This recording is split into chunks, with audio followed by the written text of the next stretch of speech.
Shalom Bapak Ibu Saudara yang terkasih, salam sehat bagi kita pada saat ini. Saya akan membacakan firman Tuhan bagi kita yang tertulis dalam Kolose pasal 4 dimulai dari ayat 5 sampai ayat 6. Sebelum saya membacakan firman Tuhan dan kita mendengarkan firman Tuhan, kita bersatu di dalam doa. Bapa Surgawi, terima kasih buat kebenaran firman-Mu. Urapi kami dengan kuasa Roh Kudus-Mu, agar kami dapat mengerti akan kebenaran firman. Di dalam nama Tuhan Yesus Kristus kami telah berdoa. Amin. Shalom Bapak Ibu Saudara yang terkasih dalam Tuhan Yesus Kristus. Saya akan bacakan firman Tuhan yang tertulis dalam Kolose pasal 4 dimulai dari ayat 5 sampai ayat yang ke-6. Hiduplah dengan penuh hikmat terhadap orang-orang luar. Pergunakanlah waktu yang ada. Hendaklah kata-katamu senantiasa penuh kasih, jangan hambar, sehingga kamu tahu bagaimana kamu harus memberi jawab kepada setiap orang. Bapak Ibu Saudara yang terkasih, tema kita adalah hiduplah dengan penuh hikmat. Bapak Ibu Saudara yang terkasih dalam Tuhan Yesus Kristus, kita ditempatkan Tuhan bukan di suatu tempat yang isinya hanya orang Kristen semua. Ya. Kita ditempatkan Tuhan ya di tempat masing-masing bercampur dengan orang lain. Ya. Baik orang yang percaya kepada Tuhan maupun yang belum percaya kepada Tuhan. Ya. Tentu ada alasan mengapa kita ditempatkan seperti itu. Kita adalah unik, ya. Tuhan menempatkan kita dalam kehidupan kita saat ini karena tujuan yang sama, meskipun dengan kondisi yang berbeda. Maka saudara yang terkasih dalam Tuhan Yesus Kristus, maka dengan situasi itu kita diminta untuk dapat menjadi garam dan terang. Ya. Kita diminta untuk menjadi garam dan terang yang mampu memperlihatkan bagaimana kehidupan kita sebagai orang percaya terhadap orang yang belum percaya kepada Tuhan Yesus Kristus. Dan inilah tujuan Tuhan menempatkan kita di dunia ini, di mana dunia ini bukanlah semuanya orang yang sudah percaya kepada Kristus. Maka saudara yang terkasih dalam Tuhan Yesus Kristus, Paulus menggunakan dalam teks kita ini adalah orang-orang luar, ya, untuk membedakan dengan kita orang yang percaya yang sudah ada di dalam Yesus Kristus. Ya. Orang-orang luar berarti mereka yang tidak termasuk golongan orang percaya. Ya. Orang-orang luar adalah mereka yang belum percaya kepada Yesus Kristus. Ya. Orang-orang luar adalah mereka yang belum memperoleh jaminan keselamatan yang kekal. Oleh sebab itu kita harus hidup dengan penuh hikmat kepada mereka, sambil mempergunakan waktu yang ada dengan sebaik-baiknya. Maka saudara yang terkasih, mari ya, kita harus penuh dengan hikmat. Karena dengan hikmat itulah kita mampu ya bersaksi kepada mereka. Dengan hikmat itulah kita bisa mempertahankan identitas kita sebagai orang yang percaya, sehingga kita tidak tercampur, ya, kita tidak terpengaruhi, tapi justru kita mempengaruhi orang yang belum mengenal Kristus. Maka ini adalah suatu pekerjaan yang berat, ya, pekerjaan yang luar biasa yang harus kita lakukan.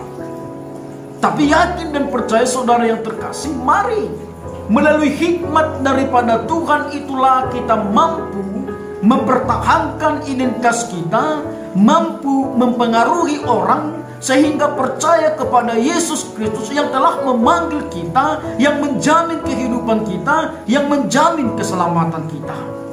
Maka mari saudara yang terkasih dalam Tuhan Yesus Kristus, mungkin ini sering menjadi pertanyaan bagi kita.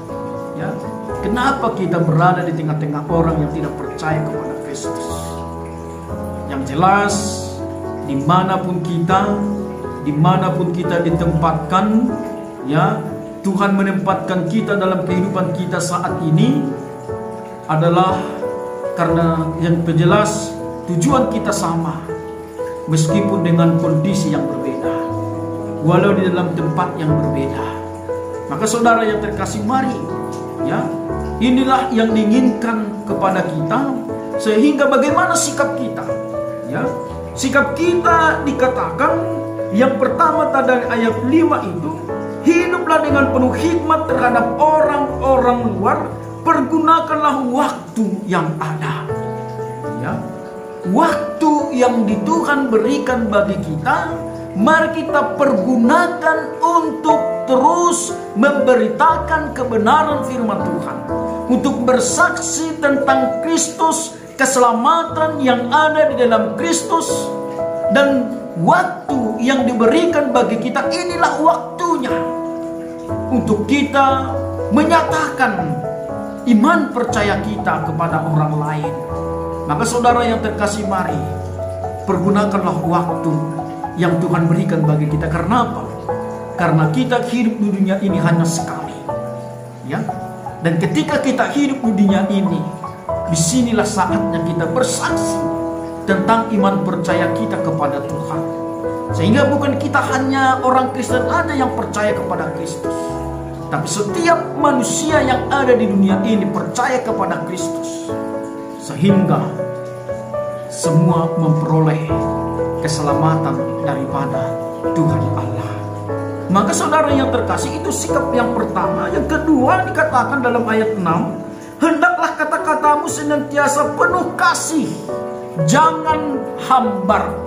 Ya, ini yang harus kita tunjukkan dalam kehidupan kita.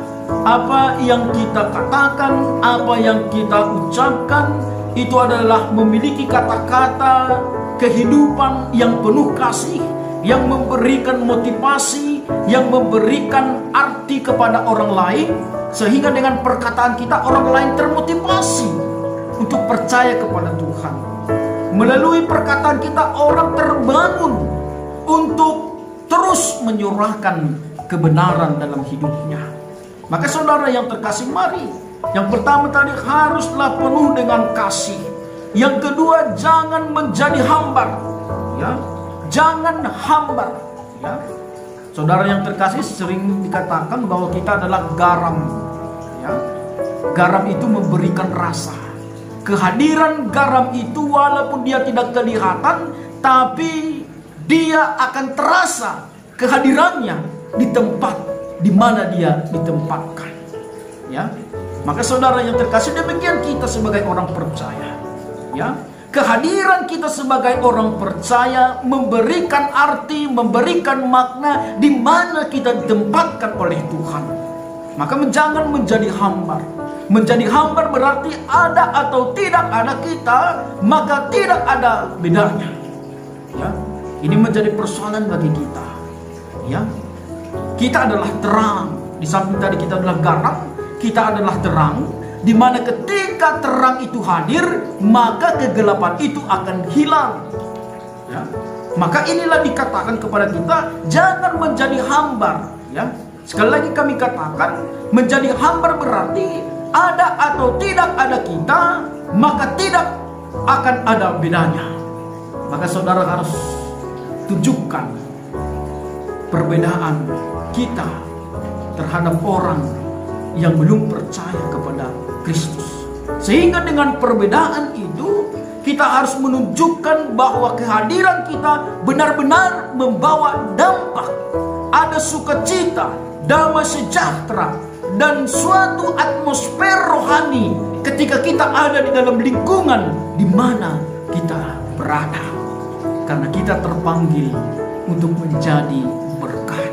Karena kita terpanggil untuk membawa damai dimanapun kita berada. Karena orang percaya tidak akan membalaskan yang jahat dengan yang jahat. Karena orang percaya membalas yang jahat dengan kebaikan. Sehingga orang yang percaya benar-benar membawa suatu atmosfer rohani ketika kita ada di dalam lingkungan dimanapun kita berada. kita membawa sukacita, kita membawa damai sejahtera, dan benar-benar membawa dampak positif. Maka saudara yang terkasih, mari dalam hidup kita pada saat ini, Paulus menekankan kepada kita, mari ya, kita harus penuh kasih, jangan hambar, sehingga kamu tahu bagaimana kamu harus memberi jawab kepada setiap orang. Disinilah dibutuhkan hikmat, ya. Bagaimana kita harus tahu memberi jawaban kepada orang lain, sehingga jawaban kita itu memberikan kesadaran. Jawaban yang kita berikan itu mencerminkan kasih daripada Tuhan. Jawaban yang kita berikan itulah mencerminkan iman percaya kita kepada Tuhan.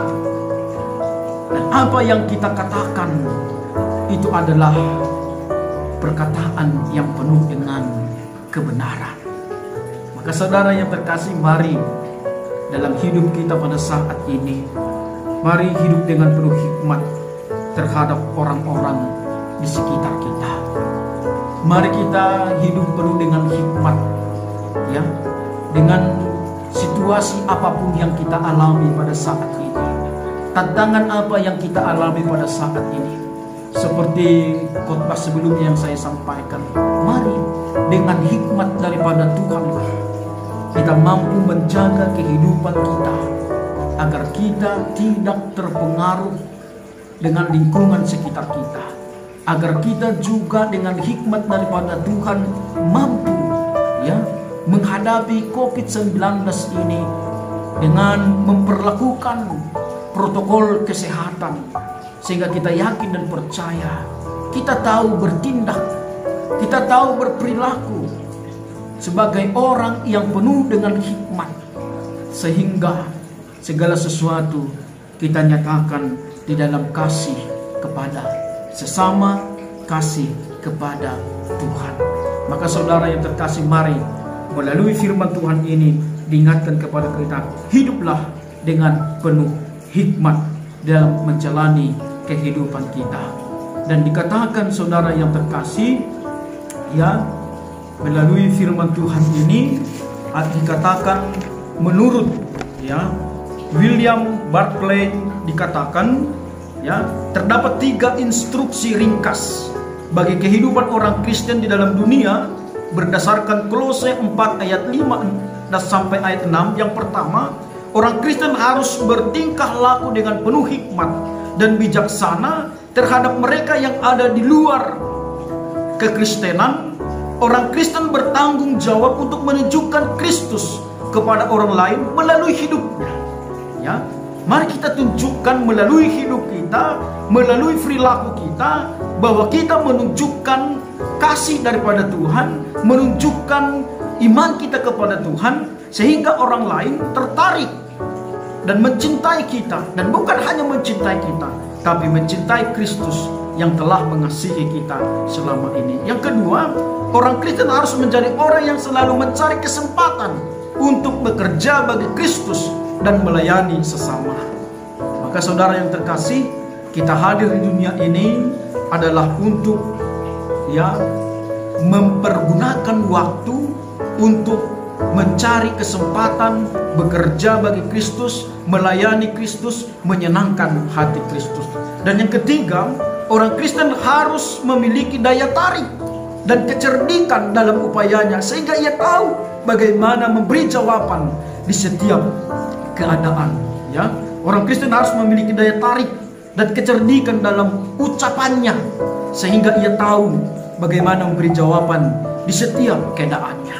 Ya, pada dahulu bangsa Israel adalah etalase bagi bangsa-bangsa di luar daripada bangsa Israel.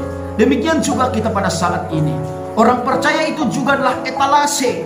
Ya, kalau kita lihat, kalau kita belanja ke mall, ya ada mungkin terpampang di kaca itu adalah etalase. Kita lihat, ya di situ banyak dipampangkan, ya mungkin barang-barang yang akan dijual dengan keunikan-keunikan yang ditampilkan melalui patung-patung di etalase tersebut. Nah, ketika kita melihat itu, maka orang tertarik masuk untuk ke toko tersebut untuk melihat ya, barang-barang yang jauh lebih cantik yang ada di toko tersebut. Demikian juga dengan kita. Kita adalah etalase, ya. Sehingga melalui kita orang lain tertarik bertanya, kenapa kita bisa berbeda? Ya, berbeda ketika kita menghadapi tantangan, kita tidak galau. Ketika kita menghadapi pergumulan dalam hidup kita, kita tidak putus asa. Maka orang bertanya, loh, orang Kristen kok beda? Ketika mengalami penderitaan, ketika mengalami tantangan tuh masih tetap semangat. Nah, di sini kita.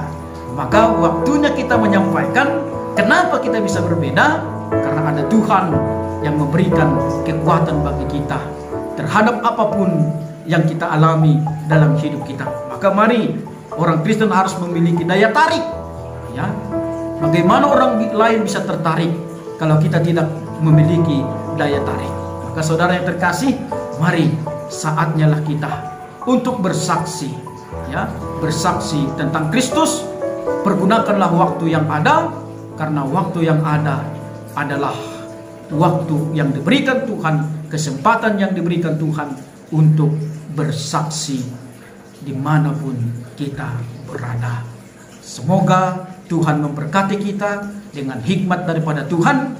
Kita mampu bersaksi dan kita mampu yang menghadapi orang yang di luar, dan kita mampu mempergunakan waktu yang ada, dan perkataan kita penuh dengan kasih, tidak hambar, sehingga kita tahu memberi jawaban kepada setiap orang. Amin. Tuhan memberkati.